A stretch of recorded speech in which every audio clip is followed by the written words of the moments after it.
اور اس وقت کے بعد بھی میاں صاحب اور بشرا بی بی کی آپس میں لڑائیاں شروع ہوئیں اور 2017 کے آخر میں میاں صاحب نے آپا بشرا بی بی کو طلاق دے دی. میں نے کئی دفعہ عمران خان صاحب کو میاں صاحب کے فون کے آنے پر اور ان کے کہنے پر ان کو گھر سے بھی نکالا. میں نے کئی دفعہ عمران صاحب کو بشرا بی بی کے ساتھ ڈرائیو میں نازیبا حرکتیں کرتے دیکھا، جس میں بعد میں وہ کرتے ہیں جی ایک دوسرے کو چومتے ہوئے دیکھا. جب میں اور پھر انہوں نے کہا جی میں نے ان کو ایک دوسرے کے بے لباس کپڑے اترے ہوئے دیکھا. اچھا جناب، جب میاں صاحب کی بات کروانے بشرا بی بی کے پاس اندر جاتا تو کئی مرتبہ مجھے ڈانٹ پڑتی کہ اگر میاں صاحب نہ ہوتے تو شاید مجھے بشرا بی بی نکال دیتی. یہ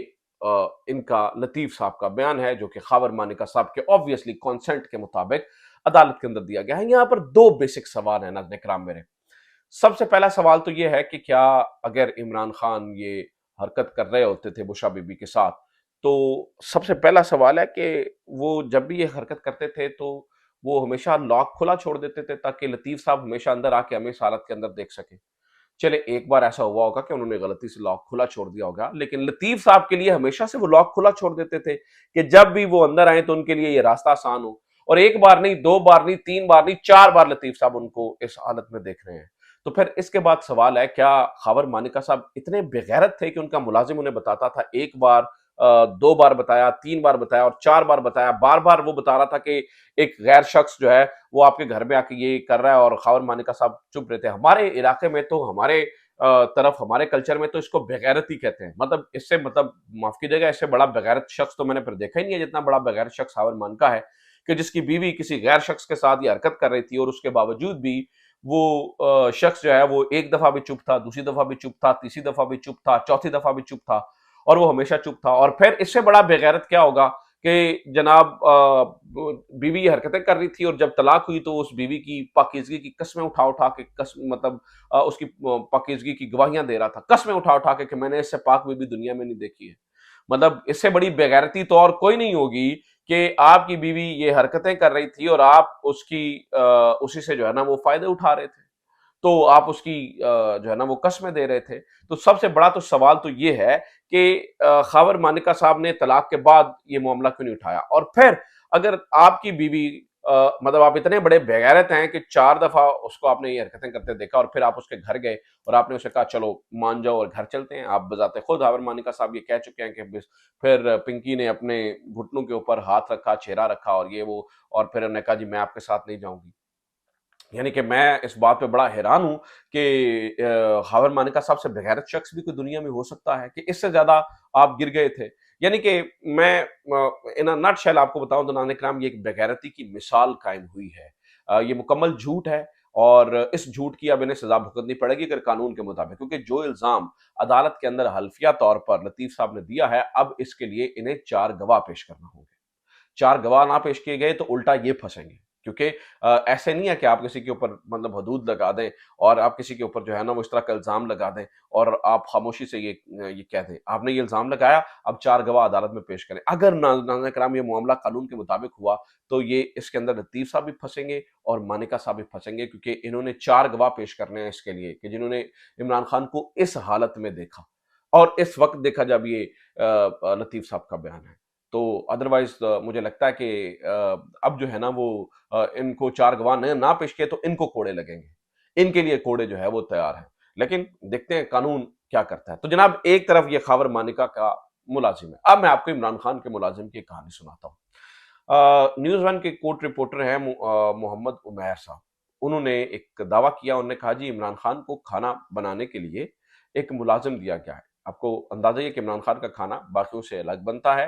ہوتا وہ بھی جیل مینول کے مطابق ہے لیکن سیکورٹی کے لیے تھوڑا الگ بنایا جاتا ہے. تو وہ جو شخص عمران خان کا کھانا بناتا ہے اسے مشقتی کے طور پر لیا جاتا ہے، یعنی کہ وہ عمران خان سے انٹریکٹ بھی کرتا ہے اور مشقتی کے طور پر رہتا ہے، لیکن اس کی جو بیسک ڈیوٹی ہے وہ کھانا بنانا ہے. یہ محمد عمیر صاحب نے اس بات کو جو ہے نا وہ ڈسکلوز کیا ہے. تو عمیر صاحب یہ بتاتے ہیں کہ ان ذرائع یہ بتاتے ہیں کہ جب یہ مشقتی اپنی بیرک میں جاتا ہے تو اس بیرک میں اس کا انتظار ایسے کیا جا رہا ہوتا ہے جیسے کسی شادی ہال کے اندر کسی دلہے کا انتظار کیا جا رہا ہوتا ہے کہ کب وہ شام کو آئے گا اور آ کر یہ بتائے گا کہ آج عمران خان سے کون سے رنگ کے کپڑے پہنے ہوئے تھے، آج عمران خان صاحب نے جو ہے نا وہ کیا بات کی، کیا گفتگو کی، آج عمران خان صاحب نے کیا نئی بات کہی، کہ آج عمران خان صاحب نے کتنے بجے کھانا کھایا، کتنے بجے اٹھے، کیا کیا انہوں نے، اور یہ ساری چیزیں جو ہے نا وہ اس شخص سے، وہ جس بیرک میں ہے، جو رات کو جس بیرک میں جاتا ہے، اس بیرک کے سارے قیدی اس سے پوچھتے ہیں۔ اور پھر اس بیرک کے قیدی جب صبح گراؤنڈ میں جاتے ہیں، باقی قیدیوں سے ملتے ہیں، تو وہ جو بیرک کے قیدی ہوتے ہیں ان کی حیثیت اس وقت پورے گراؤنڈ کے اندر منسٹر سے بھی زیادہ ہوتی ہے، کیونکہ پوری جیل جو ہے وہ ان بیرک کے قیدیوں سے پوچھتی ہے، اچھا بتاؤ خان صاحب کیسے، کیا کھا رہے ہیں، کیا پی رہے ہیں، آج کل کیا کہہ رہے ہیں، کس رنگ کے کپڑے پہنتے ہیں، کیا کرتے ہیں، خان صاحب کا کیا معاملہ ہے۔ تو وہ جو بیرک کے قیدی ہیں وہ VVIPs بن جاتے ہیں۔ تو آپ جو دل کہتے رہیں، آپ اپنے ملازمین سے کسی طرح کا بھی گند اور کیچڑ اچھالتے رہیں، آپ اپنے ملازمین سے کسی بھی طرح کی جو ہے نا وہ بغیرتی کرواتے رہیں۔ جب اللہ تعالیٰ کسی کو عزت دیتا ہے تو وہ اس طرح سے عزت دیتا ہے کہ اس کے ایک مشقتی کی اس وقت جیل کے اندر امپورٹنس کسی بھی بڑے منسٹر سے زیادہ ہے، کسی سیلیبریٹی سے زیادہ ہے۔ لوگ اس کے ساتھ جو ہے نا اس کو اپنے پاس بٹھانا پسند کرتے ہیں، اس کے ساتھ گپ شپ کرنا پسند کرتے ہیں، لوگ اس کے گرد جو ہے وہ جمگٹے کی طرح جمع رہتے ہیں۔ تو اس شخص کی جو ہے نا وہ ویلیو اس قدر زیادہ بڑھ گئی ہے، اور آپ اپنے جو ہے نا وہ جھوٹے پروپوگنڈاز کو جو ہے وہ جاری رکھیے۔ اب ناظرین کرام میں آپ کو ایک اور ڈسٹربنگ خبر دے دوں، اس کے بعد میں کچھ الیکشنز کے بارے میں بتاتا ہوں۔ آج صبح ایک خبر شائع ہوئی ہے اور اس میں پتہ چلا ہے کہ ڈاکٹر عافیہ کو، یہ ڈاکٹر عافیہ کا وکیل جو ہے نا وہ بیان دے رہا ہے پاکستانی میڈیا پہ، وہ یہ کہہ رہا ہے کہ ڈاکٹر عافیہ کو 2 بار جنسی زیادتی کا نشانہ بنایا گیا۔ حکومت پاکستان ڈاکٹر عافیہ سے 2 بار جنسی زیادتی کے واقعات سے آگاہ ہے۔ عافیہ نے مجھے جو تفصیلات بتائی ہیں وہ انتہائی تشویشناک ہیں اور سب سچ ہیں۔ ڈاکٹر عافیہ کے وکیل کلائیو سٹیورٹ کے پاکستانی نجی چینل جیو نیوز پر گفتگو کرتے ہوئے انکشاف۔ تو بڑی ہی ویسے افسوس کی بات ہے، عمران خان کے دور میں یہ کوشش ہوئی تھی ڈاکٹر عافیہ کو واپس لے کے آنے کے لیے، کہ ان کو کسی طریقے سے جو ہے نا وہ واپس لے آیا جائے، لیکن بعد میں وہ کوششیں جو ہے نا وہ اس طرح سے کامیاب نہیں ہو سکی تھیں، اور پھر ان کی گورنمنٹ کو بھی گرا دیا گیا تھا۔ اور یہ جو موجودہ گورنمنٹس ہیں، یعنی اس سے پہلے والی اور یہ نگران ہیں، ان سے تو آپ کسی بھی قسم کی کوئی بھی امید نہیں رکھ سکتے، لیکن یہ بڑی ڈسٹربنگ نیوز ہے، یہ بڑی ہی افسوسناک صورتحال ہے۔ ایک اور خبر سنیں جناب والا، یہ بھی پتہ چلا ہے کہ جو بیوروکریٹس ہیں ان کو ایک کائنڈ آف NRO دے دیا گیا ہے۔ NRO اس طرح سے دے دیا گیا ہے کہ یہ کہہ دیا گیا ہے، گورنر بلیغ الرحمان کی جانب سے آرڈیننس انہوں نے جاری کیا ہے کہ سرکاری ملازمین کے کرپشن شواہد ہونے کے باوجود اینٹی کرپشن اسٹیبلشمنٹ کو ان کے خلاف مقدمے درج کرنے کے لیے افسران بالا سے اجازت لینا ہوگی۔ بیوروکریٹس اپنے خلاف مقدمہ اندراج کی اجازت دیں گے تو ہوگا، ورنہ نہیں۔ یعنی کہ اگر آپ نے کسی ملازم کے خلاف مقدمہ درج کرنا ہے تو سب سے پہلے آپ نے افسران بالا سے اجازت لینی ہے۔ اگر افسران بالا جو ہے وہ اس بات پہ رضامند ہوئے اور انہوں نے کہا کہ ٹھیک ہے، ہاں اس کے خلاف مقدمہ درج کر لیں، تو مقدمہ ہوگا، ادروائز جو ہے وہ مقدمہ نہیں ہوگا، اور ادروائز جو ہے نا وہ مقدمہ نہیں چلے گا۔ یہ اس قسم کی صورتحال ہے، کیونکہ آلریڈی آپ کو معلوم ہی ہے کہ بیوروکریٹس کتنا فائدہ دیتے ہیں الیکشنز کے اندر، تو ان کو ایک سینس آف سیکیورٹی دینے کے لیے یہ اقدام اٹھایا گیا ہے کہ بیوروکریٹس کو ایک سینس آف سیکیورٹی دی جائے کہ اگر آپ ہمارے ساتھ چلیں گے تو ہم بھی آپ کا خیال رکھیں گے۔ اچھا جناب، ایک اور خبر سن لیجئے، یہ انتہائی انٹرسٹنگ